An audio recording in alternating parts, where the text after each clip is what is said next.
Hi guys, Aussie Coin Hunter here. Welcome to the 51st episode. This episode, I have a lot of information compressed into it, full of pictures and a run through of all pre-decimal coins, Australian pre-decimal coins from 1911 through to 1964. For identification purposes, when you make finds of coins and you're not sure what they are, you can use this as a reference. I'll be giving you the metal compositions of each coin, examples of what the different coins look like through those years, and I will also be giving you the target ID, target identification ID numbers from the AT Pro, doing some air tests.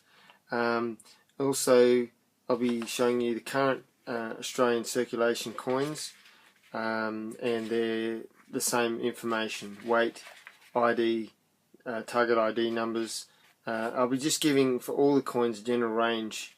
I could give you exact, and there's ones that I know what they are, but I'm just going to give you the general range, like in the 80s range or the 90s range, and it'll be spot on the money. It'll be somewhere in that range, because that all depends on the conditions of the ground, etc. So we'll be focusing only on the information you'll be receiving is only focusing on circulation coins that were in circulation or are in circulation now. So I hope you enjoyed this episode. Let's get stuck into it with just a brief run-in, giving you a look at the coins themselves. Alright, I'll see you on the other side. Alright, so what we have here is a Commonwealth of Australia. If I can get this to zoom. 1/2 penny, 1911. Then on the other end of the spectrum we have the 1964, which is the final halfpenny, in quite good condition. We go across to the 1911 1 penny, Commonwealth of Australia, and then we come across to a very nice condition 1964 penny, which is also the final coin, final penny of the pennies for Australia. This is the earliest one I have. It's a 19, I can get it to focus, 1943 pence, 1914 I beg pardon, 3 pence, which is the earliest 3 pence I have.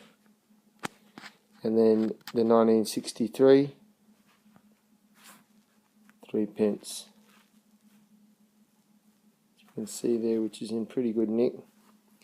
Then we come across to the 1914 Australian sixpence. Trying to hold this thing. A little bit worn. And then we have the final sixpence for Australia, the 1963 sixpence, if I can get this thing to behave itself. There you go, 1963 with the coat of arms. Then we go on to 1 shilling, which is the 1914 shilling. And then we have the final, it's 1963 or 1964 was the final, but this is the latest one that I have, 1963 Australian shilling. Then we go across to florins. The start of the florins is 1 florin, 2 shillings. This is very worn. This is a 1914. You can hardly see the words. It says 1 florin, 2 shillings. And here's what the back looks like. That one's a 1917. Here is a brilliant condition 1963 florin, close to the end of the final of the florin coins for Australia. And this is the other side. I have a couple of those. They're in very good condition. Then we have the commemorative florins. This is a 1927. Oops, sorry. You have to bear with me on this. 1927, which is for the Parliament House Australia. In 1927 it was open, commemorating that. This is the Australia florin, 1901 to 1951. There is, I believe, there's one in between, but this is the Australian florin 1954, which was the royal visit to Australia. There is another florin which I will now show you from the from the coin guide, it is the King George the Emperor on one side, and Centenary of Victoria, Melbourne, 1934 to 35, florin. These are very highly sought after. That's one I don't have because it's worth a bomb. But these are the other three commemorative.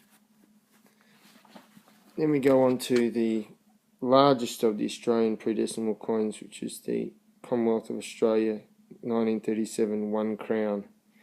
And here is the other side. You can't really see that very good. There you go. It's a very big coin, and I will show some footage of coin sizes right through. Now on to the compositions, and we'll go from there. All Australian pennies and half pennies from 1911 to 1964 have the following metal composition: 97% copper, 2.5% zinc, 0.5% tin, without exception. Simply put, all Australian silver circulation coins from 1910 to 1945 have the following metal composition: 92.5% sterling silver and 7.5% copper, without exception. But all Australian silver circulation coins from 1945 to 1963 have the following metal composition: 50% silver, 40% copper, 5% zinc and 5% nickel, without exception. What I'm going to do is just do this once, and I'll do all the rest off camera, and I'll give you a photo of the coins and the target IDs just to save time. This is a 1911 half penny and a 1964.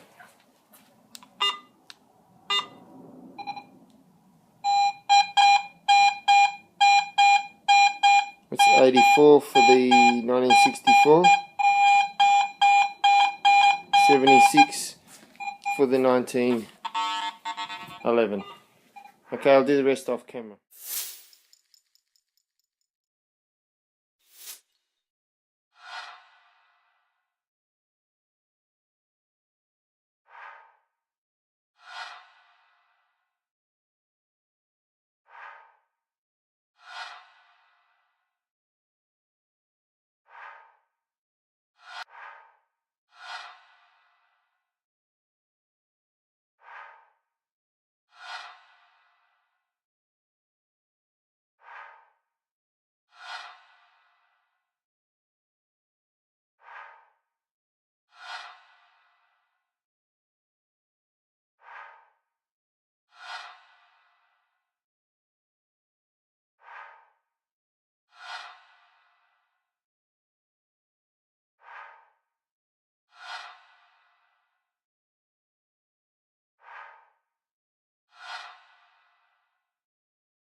Alright, so that's all the pre-decimal coins. Any older than that, you're really going to have to do some research yourself. There are others, but I'm not finding a lot. But if you're interested, you can look that up. Now we're going to move into the decimal. There's a couple there that aren't in use anymore, the 1 and 2 cent coins, and the round 50 cent can still be used, but it's very collectible due to the silver content. Alright, let's get into it. Decimal circulation 1 and 2 cent coins from 1966 to 1991 have the same metal composition as half pennies and pennies: 97% copper, 2.5% zinc and 0.5% tin.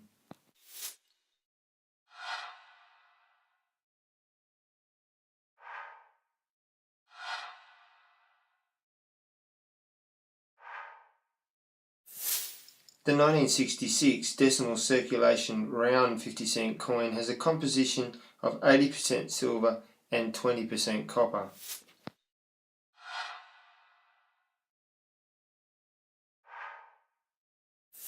With the exception of the 1966 round 50-cent coin, all decimal circulation 50, 20, 10 and 5-cent coins have the following metal composition: 75% copper, 25% nickel.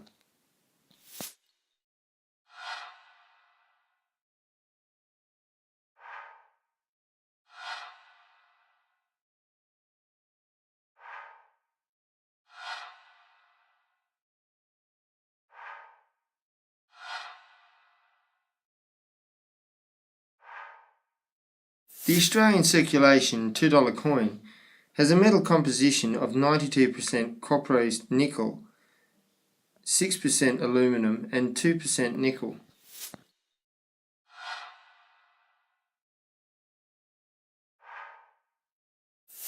The Australian circulation $1 coin has a metal composition of 92% copper, 6% aluminum and 2% nickel.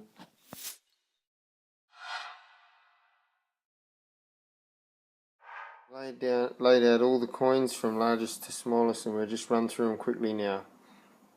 The crown, 50 cents, the round 50 cent, the pennies, 20 cents, the 1 florin, 2 shilling and all the florins are the same size. The half pennies are the same size. The dollar coin, the one shilling and the other shilling the same size, the 10 cents, they're all actually the same size. They should be together, but anyway, 2 cent, $2, 5 cent and the 6 pence is the same size, the 1 cent and the 3 pence. So from largest to smallest, and you can see the width measurements that I've included. Alright guys, that concludes the video. I just want to throw in personally, from my hunting experience with the current circulation coins, the 5 cent is usually a definite 45 to 48. I know that anything less than that, it's not a 5 cent. 10 cent is around 53. Our 20 cent is around 62, 63. A 50 cent is a bouncing 65 to 66. And the dollar coin and the $2 coin are in the mid to high 70s towards 80. They're in that bracket, 75, no less than 75, but all that can change with soil conditions. Look, a lot has gone into this, a lot of editing, a lot of photographs, a lot of research, a lot of time to boil this down into a 15-minute video. So I hope you can find this useful in your hunting. I'm not going to do this again. It's just been very time consuming, but I've had a lot of other pressures which has made this frustrating for me, that I haven't been able to focus on getting it done. So I hope you can look into the future and use this. Please leave some comments and let me know what you think and how helpful it is to you, if at all. And good luck, happy hunting, and the next video is going to be some hunt footage, and I'm going to get back out there and hunting. So alright, all the best, and cheers. I want you guys to remember, if you've got the mind, you will find. And just because you can't see something doesn't mean it's not there. So get out there and have a good hunt.